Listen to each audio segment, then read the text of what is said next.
دي كده وكده بس. بعد ما اوري الكاميرا مش لازم توري الكاميرا، انت هتعمل كده مثلا وكده بس. حبيبي اتفضل. لا عادي عادي، انا لازم اقنعك واقنع نفسي.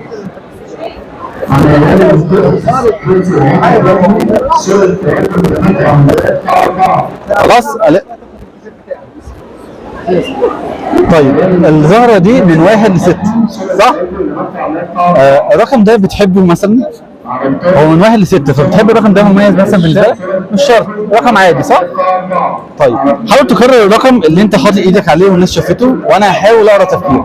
هحاول. هو ينفع اصلا ان اقرا تفكيرك؟ صعب. كرر كمان. 2 2 2 2 2. بس انا كنت بقول 5. ما انت لو ضحكت عليها هعرف الرقم اللي انت بتحاول تغيره. 2 هو فعلا 2. 2. طب ازاي؟ كنت بقول 5. اعمل زي ما انت عايز، بس هو الرقم العقل لما انت بتحاول تغير برضه بيبقى محتفظ بالرقم التاني. ازاي حصل كده؟ طيب هو